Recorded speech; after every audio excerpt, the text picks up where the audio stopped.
E nessa noite eu quero ministrar aquilo que o Senhor ministrou ao meu coração. E eu quero te convidar a abrir a sua Bíblia, deixar a sua Bíblia aberta aí no livro de 1 Samuel, no capítulo 17, que nós vamos falar nessa noite dentro do capítulo 17 de 1 Samuel. É um texto mais do que conhecido por todos. Eu acho que todas as vezes que nós falamos de gigante, a primeira coisa que vem na sua cabeça é Davi e Golias. Não tem como nós pensarmos em outra coisa. Não tem como nós falarmos sobre gigante sem mencionar Davi e sem mencionar Golias. Mas quais são os gigantes que têm se levantado contra nós hoje? Quais são os gigantes que nós temos enfrentado hoje? Hoje, talvez, se eu te perguntar qual o maior gigante que nós temos enfrentado, talvez você vai lembrar do famoso Covid-19, popularmente conhecido como coronavírus, novo coronavírus. Talvez essa seja a primeira coisa que você vai lembrar. Mas aí você vai lembrar também que com isso geraram-se outros problemas. Por causa de um vírus, gerou todo um problema na economia nacional, na economia mundial. Gerou-se um grande problema. A nossa economia no Brasil já estava ruim, mas segundo alguns especialistas entendidos no assunto, ela tinha grande chance de melhorar no decorrer do ano. Devido a isso, todas as estimativas voltaram para zero. Na melhor das hipóteses, hoje, se nós formos falar com um economista, é que ela vai ficar na estaca zero. Mas eu não quero falar sobre economia. Eu não quero falar sobre coronavírus. Eu quero falar sobre os problemas que nós enfrentamos todos os dias, independente disso. Quais são os problemas? Problema na sua família, talvez um problema de relacionamento, talvez o gigante que tem se levantado na sua vida, no meio da sua casa, no meio da sua família, seja um problema de um gigante de relacionamento. E isso tem nos afetado de grande maneira. Mas e agora, diante de toda essa situação, o que nós vamos fazer? Será que nós vamos ficar aqui só apontando problemas, vendo dificuldades, vendo os gigantes que se levantam contra nós, se levantam todos os dias contra nós, e vamos ficar simplesmente de braços cruzados, esperando o dia passar, um dia após o outro? Alguém talvez vai dizer, nada melhor do que um dia após o outro. Na verdade, se nós estivermos lutando, nada é melhor do que um dia após o outro. Porque talvez hoje você esteja abatido, hoje você esteja caído, mas amanhã você vai se levantar. Mas você precisa estar lutando contra isso. Agora eu quero te ensinar, nós vamos aprender aqui com Davi. Quero ministrar ao seu coração que o Senhor ministrou ao meu. E nós vamos aprender 5 atitudes que nós precisamos ter para vencer os nossos gigantes. A primeira delas está no versículo 37 do capítulo 17 de 1 Samuel. Versículo 37 de 1 Samuel diz assim: Disse mais Davi: O Senhor me livrou da mão do leão e da do urso, e ele me livrará da mão deste filisteu. Então disse Saul a Davi: Vai-te embora, e o Senhor seja contigo. Primeira coisa que nós precisamos aprender aqui com Davi é: conecte-se na fonte de poder. Quem é que tem poder para vencer gigantes? Davi tinha poder, tinha força. Se formos olhar aos olhos naturais, Davi tinha força e capacidade para vencer aquele gigante.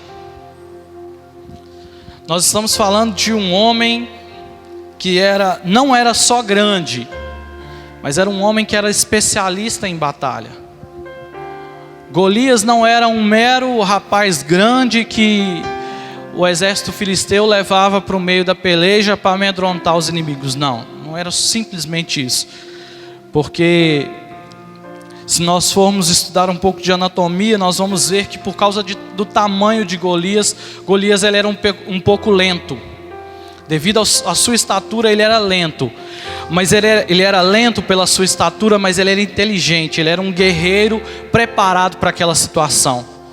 Não importasse a velocidade do seu inimigo, ele estava sempre preparado para receber o golpe do seu inimigo. Golias era especialista em batalha, Davi não. Davi era especialista em cuidar de ovelhas. Davi era um mero cuidador de ovelhas, ele cuidava do pequeno rebanho de seu pai. Mas Davi, ele vai entender que para vencer Golias, não bastava simplesmente ele ter um conhecimento técnico de batalha, de luta, conhecer a estratégia de guerra, não. Ele precisava de um poder sobrenatural, ele precisava de uma força que não poderia sair de dentro dele. E é por isso que ele vai se conectar a Deus. É por isso que ele vai falar o seguinte, no versículo 37, o Senhor me livrou da mão do leão e da do urso. Entenda o seguinte, quando ele conta para Saul, ele vai contar para Saul, que um belo dia ele estava apacentando as ovelhas e veio um leão, e depois no outro dia veio um urso, e ele lutou contra aquele urso, contra aquele leão, e o matou. Entenda que Davi poderia ter dito, não, pela minha força, pelas minhas mãos, eu matei aquele urso, então eu tenho capacidade para matar Golias. Pelas minhas forças, pelas minhas mãos, eu matei aquele leão, então eu tenho capacidade para matar Golias. Não, Davi não vai dizer isso, porque Davi sabia de onde vinha toda a sua força. Davi sabia de onde vinha toda a sua garra, toda a sua bravura. Davi sabia de onde vinha. Então é por isso que a primeira coisa que ele vai fazer é se conectar na fonte de poder, vai se conectar a Deus. Eu vejo algo interessante aqui, que Davi ele vai em todo o momento da batalha, durante todo esse percurso da batalha, desde o momento que ele vê Golias desafiando o exército de Israel, até o momento que ele vai, toma a espada de Golias e corta a sua cabeça, ou seja, do início ao fim daquela peleja, Davi ele transfere a responsabilidade para Deus. Ele transfere tudo que aconteceria ali para Deus. Se Davi perde ali aquela batalha, a responsabilidade seria de Deus. Se Davi ganha como ganhou, o mérito foi para quem? Foi para Deus. Davi ficou conhecido? Ficou, mas todos sabiam que foi pela presença do Senhor que estava com Davi que Davi venceu. Davi, quando vê aquele Golias afrontando o exército de Israel, ele vai dizer o seguinte: quem é este incircunciso para confrontar, para falar de tal maneira com o exército do Deus vivo? Entenda o seguinte: ei, quem é esse camarada para falar com o exército do Deus Todo-Poderoso? Ou seja, ele já está jogando para Deus. Eu imagino Deus lá do céu olhando assim: Davi, já jogou o negócio para mim, eu não tinha nada a ver com isso. É o povo que está guerreando aí, o povo que está pelejando, o povo que está brigando, você está jogando a responsabilidade para cima de mim. Sabe por quê? Porque Davi vai falar o seguinte: uai, esse camarada vai ficar aí falando essas besteiras aí, essas asneiras aí, e Deus não vai fazer nada. É mais ou menos isso que Davi está querendo dizer para Deus. Por quê? Porque Israel, o povo de Israel era conhecido como o povo do Deus Todo-Poderoso. Israel tinha passado por lugares que ninguém antes tinha passado. Israel tinha experimentado algo que ninguém nunca antes havia experimentado. Então, ou seja, Israel era popularmente conhecido como o povo do Deus invisível. Então Davi ele vai transferir essa responsabilidade para Deus. Só que entenda o seguinte: quando ele transfere a responsabilidade para Deus, entenda, ele transfere a responsabilidade espiritual. A responsabilidade de ir até a peleja continuou sendo de Israel. É tanto que ele vai se propor a ir até lá. Sabe por quê? Porque ele entendia, a luta é de Deus, mas tem que ter um instrumento lá no campo de batalha. Deus não vai vir, Deus não vai mandar um raio e vai, pá, matou o gigante. Não, Deus quer usar um guerreiro. Então entenda nessa noite, se conecte na fonte do poder, que é Deus, mas entenda que o poder vem dele, mas o instrumento é você.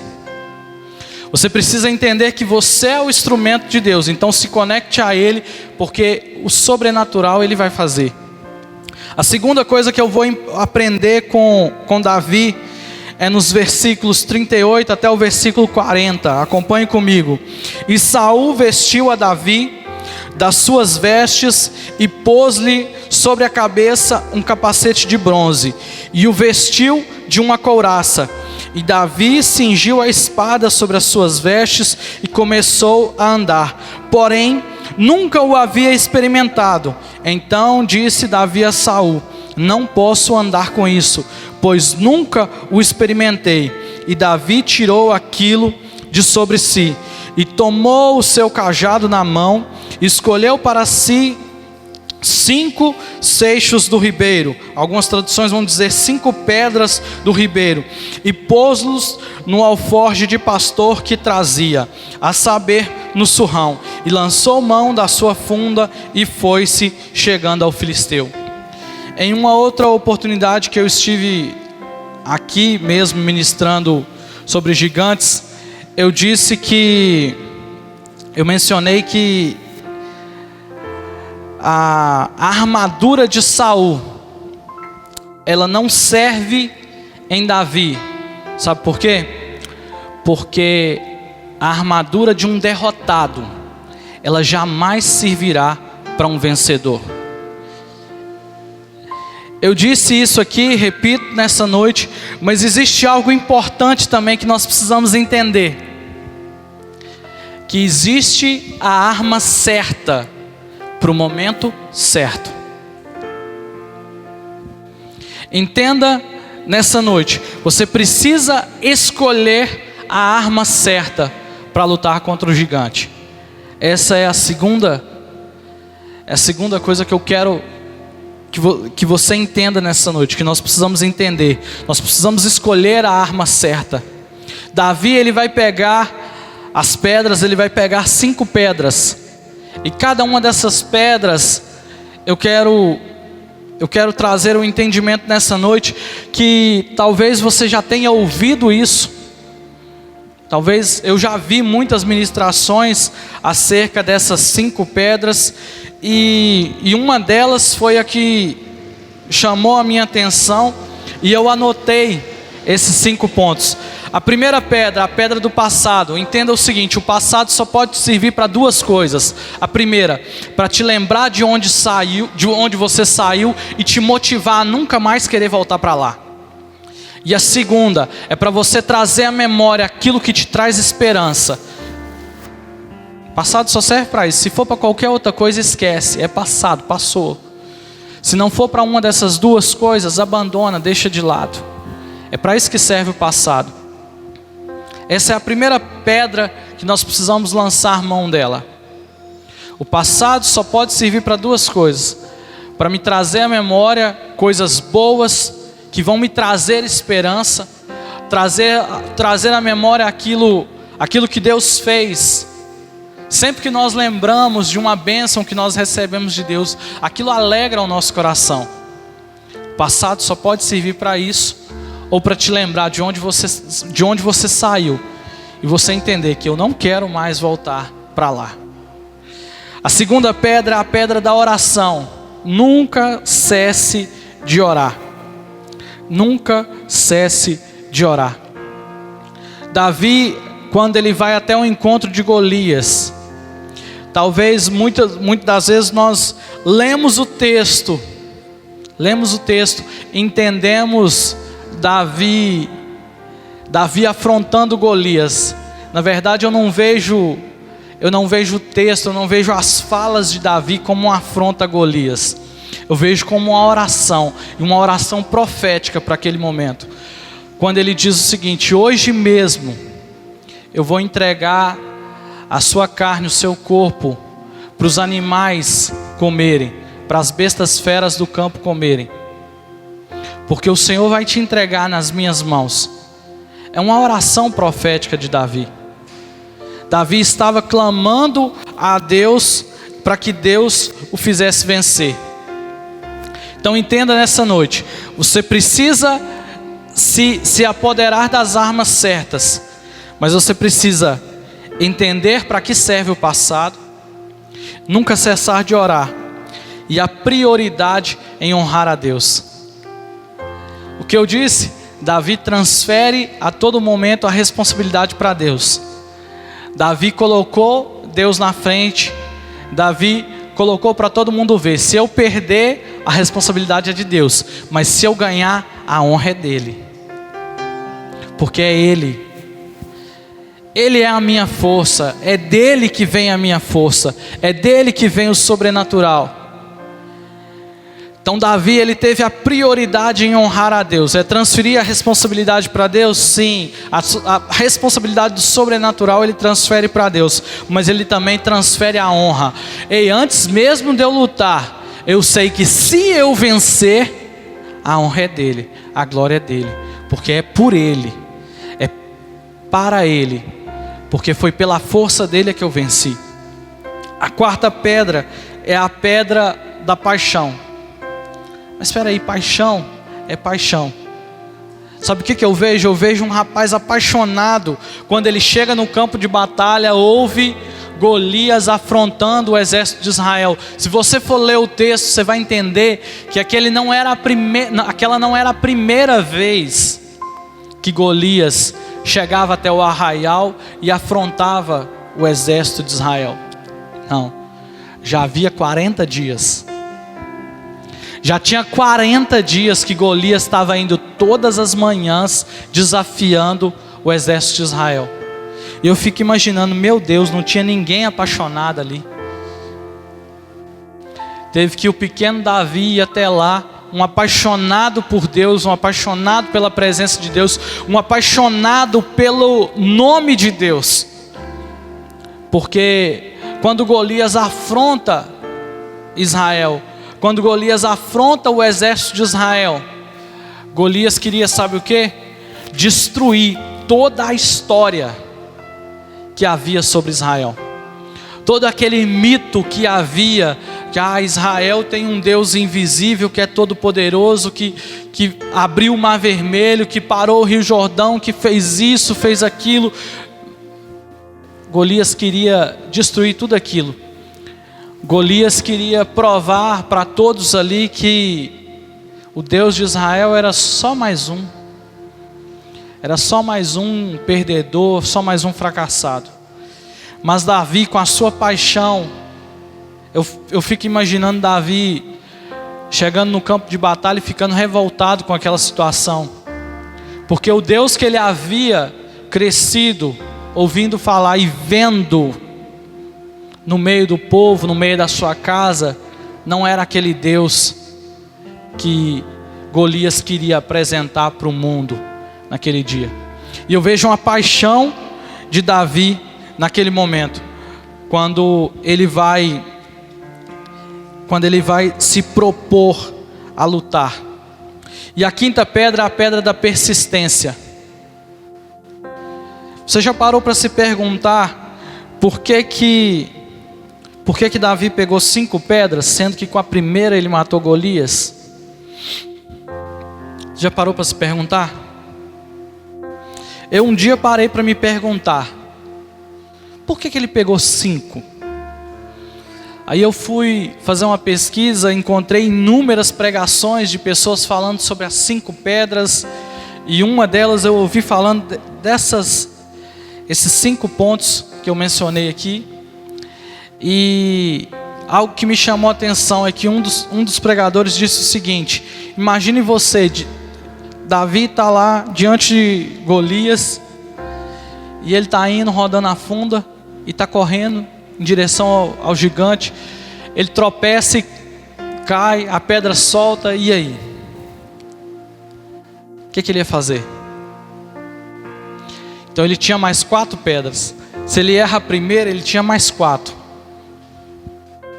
Se nós formos ler o livro de Samuel, não lembro agora se é em 1 Samuel ou 2 Samuel, que a Bíblia vai falar sobre os homens que treinaram Davi a atirar com a funda. A Bíblia vai dizer que esses homens eles eram perfeitos em atirar com a funda. Eles atiravam e acertavam um fio de cabelo. Então Davi era bom, mas ele pensou o seguinte: eu posso errar, eu sou bom, mas eu não sou perfeito. A minha perfeição vem de Deus. Então ele sabia em quem ele acreditava, mas ele sabia que ele não era perfeito. Então entenda uma coisa: se na primeira tentativa de você matar o seu gigante, você fracassar, não desista, não pare, persista, porque ele vai cair. Talvez não seja na primeira pedra, talvez não seja com a primeira oração, talvez não seja com o primeiro jejum, talvez não seja com a primeira conversa, mas ele vai cair. Eu tenho certeza que ele vai cair. Então persista, tenha persistência para vencer o seu gigante. Terceira coisa que nós precisamos observar é que Davi, ele mantém os seus olhos no Senhor. Mantenha seus olhos fitados no Senhor. Nós costumamos dizer, isso na verdade já virou até mesmo um jargão no meio do povo cristão. Não olhe para o tamanho do seu problema, olhe sempre para o tamanho do seu Deus. Talvez essa frase já tenha até mesmo perdido o sentido no meio de nós, de tanto que nós falamos isso. Mas é uma verdade que tem que ser absoluta nas nossas vidas. Nós precisamos olhar direto para Deus. Os problemas vão vir, vão. Os gigantes vão se levantar, vão. As dificuldades vão bater na nossa porta, vão sim, com certeza. Mas nós precisamos manter os nossos olhos no Senhor. Mantenha os seus olhos no Senhor. O versículo 41 de 1 Samuel: o filisteu também veio e se vinha chegando a Davi, e o que lhe levava o escudo ia diante dele. E olhando o filisteu e vendo a Davi, o desprezou, porquanto era jovem, ruivo e de gentil aspecto. Disse, pois, o filisteu a Davi: sou eu algum cão para tu vires a mim com paus? E o filisteu amaldiçoou a Davi. E o filisteu amaldiçoou a Davi. E disse mais o filisteu a Davi: vem a mim e darei a tua carne às aves dos céus e às bestas do campo. Davi, porém, disse ao filisteu: tu vens a mim com espada e com lança e com escudo, porém eu vou a ti em nome do Senhor dos exércitos, o Deus dos exércitos de Israel, a quem tens afrontado. O gigante está correndo para pegar Davi. E Davi tem tempo de falar isso. É sério mesmo? Davi está correndo ao encontro de Golias. Golias está correndo do lado de lá. Se eu estivesse no lugar de Davi, eu estava até tremendo as pernas. Eu não ia aguentar nem correr. Eu ia bater um joelho no outro. Não ia aguentar nem correr. Se eu tentasse correr, eu ia tropeçar e cair sozinho. Mas Davi, ele tem tempo para observar as armas que Golias usava. E ele tem tempo para afrontar Golias. Mas ele, acima de tudo, ele está olhando para quem? Ele está olhando para Deus. Tu vens a mim com espada, com lança e com escudo, porém eu vou a ti em nome do Senhor dos exércitos. É em nome do Senhor que eu vou lutar contra você, e é Ele que vai me dar a vitória. Se Davi olhasse para o lado, Davi não ia enxergar nada, porque não tinha ninguém atrás de Davi para proteger Davi. todo mundo correu da batalha. Ninguém queria enfrentar Golias. Então você acha que tinha alguém atrás de Davi para proteger Davi? Você acha que tinha alguém na retaguarda de Davi pensando assim: se Davi falhar, eu vou lá defender ele. Se Davi errar a primeira pedrada, eu vou lá para não deixar Golias matar ele. Você acha que tinha? Não tinha. Do mesmo jeito que você está enfrentando seus problemas hoje. Tem certeza que hoje você olhou para trás e não viu ninguém para te defender. Tem certeza que você olhou para um lado, olhou para o outro e falou assim: não tem mais jeito. É só eu. Só que você esqueceu de olhar para cima. Eleva os meus olhos para o monte. De onde me virá o socorro? O meu socorro vem do Senhor, que fez os céus e a terra. É dele que vem o seu socorro. Então espere nele, confie nele. Vai na tua força, porque o Senhor é contigo. Coloque todas as suas expectativas em Deus, porque Ele não vai te decepcionar. Coloque toda a sua esperança em Deus, porque Ele não vai te desamparar.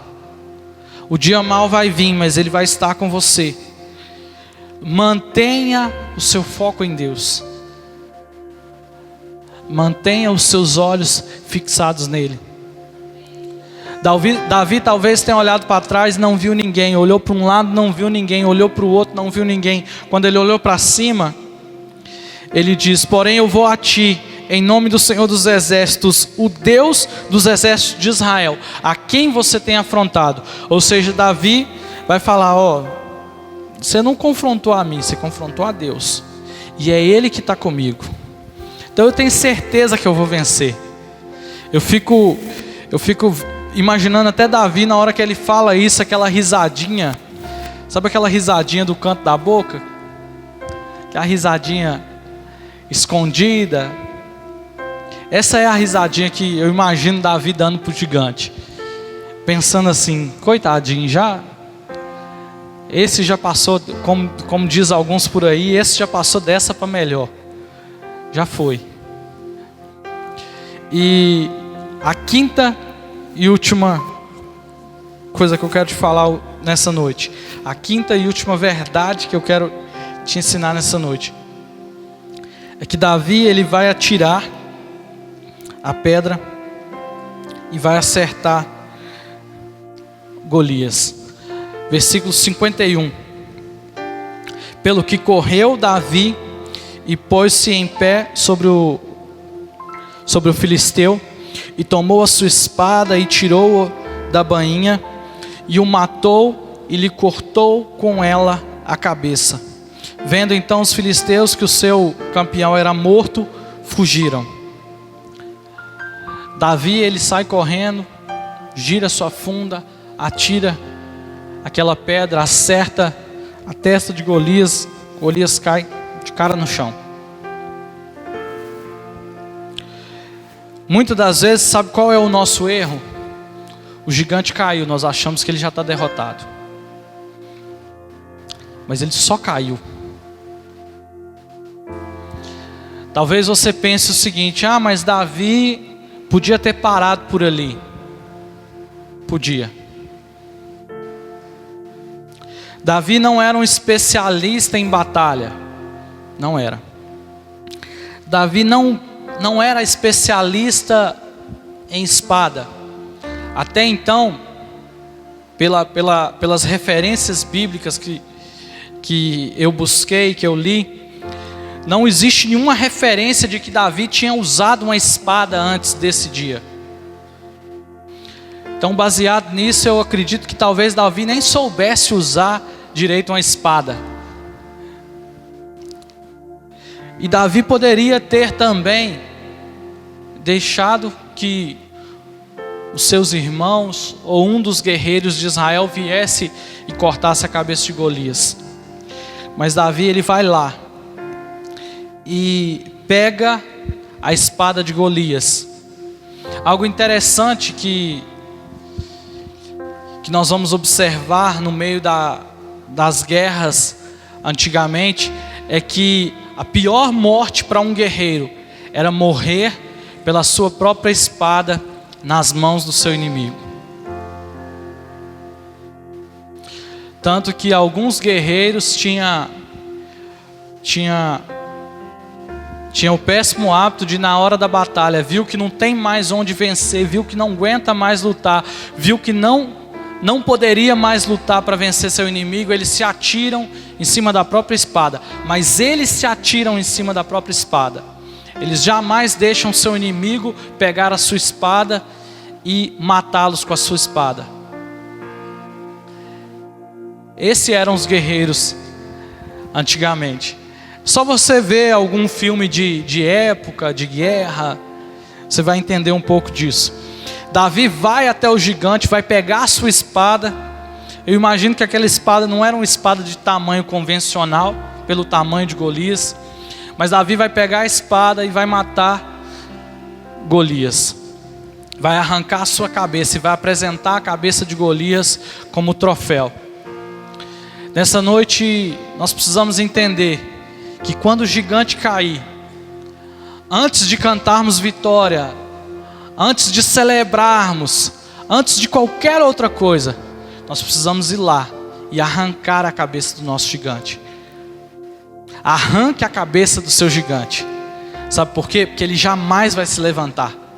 Esse é o nosso mal. Muitas vezes nosso gigante cai, a gente vira as costas e vai embora. Daqui a pouco está lá o gigante de novo. Quem nunca brigou pelo mesmo motivo dentro de casa? Principalmente marido e mulher. Quem nunca brigou pelo mesmo motivo dentro de casa? Quem nunca enfrentou o mesmo problema no trabalho? Quem nunca enfrentou o mesmo problema na faculdade, na escola, com o vizinho? Sabe por que nós enfrentamos os mesmos problemas, lutamos contra os mesmos problemas? É porque eles se levantam, a gente dá um sossega-leão nele e tá bom. A gente se dá por satisfeito. Entenda o seguinte: Deus não quer te fazer um meio vencedor. Deus não quer te fazer um grande vencedor. Deus quer te fazer mais do que vencedor. Porque é por intermédio de Cristo que nós somos mais do que vencedores. É por isso que nós precisamos entender nessa noite que quando o nosso gigante cair, nós temos que correr até lá, desembainhar a espada e cortar a cabeça fora. Que eu tenho certeza que esse gigante jamais vai se levantar contra você, porque ele de fato estará derrotado, no nome de Jesus. Inclina sua cabeça, feche os teus olhos. Deus, nós te rendemos graças e bendizemos o teu santo nome. Deus, eu quero te louvar, eu quero te engrandecer e quero te agradecer por essa palavra que foi ministrada aos nossos corações nessa noite. Que a nossa mente venha estar aberta, que o nosso entendimento venha estar aberto para compreendermos aquilo que o Senhor quer ministrar aos nossos corações, aquilo que o Senhor quer nos revelar nessa noite. Deus, que quando os gigantes se levantarem contra nós, nós possamos se conectar, nós possamos nos conectar ao Senhor, que é a fonte do nosso poder, é a fonte do poder que opera em nós. Que através dessa conexão nós venhamos entender quais as armas que nós precisamos usar, as armas certas para cada peleja, para cada dia, para cada momento, para cada luta que nós estivermos enfrentando. Que os nossos olhos estejam sempre fitados no Senhor e que a nossa esperança jamais venha morrer, porque a nossa esperança está posta em Ti, a nossa fé, a nossa confiança para que no momento que o nosso gigante cair, nós possamos correr até lá, desembainhar a espada e cortar a cabeça desse gigante, cortar o mal pela raiz, para que nós possamos verdadeiramente ser mais do que vencedores por intermédio de Cristo Jesus. E que o Senhor venha operar os teus milagres em nós, as tuas maravilhas em nós, e que o teu poder que se aperfeiçoa nas nossas fraquezas venham nos fortalecer todos os dias, Deus, para que possamos ser mais do que vencedores, em nome e pelo nome de Jesus. Amém.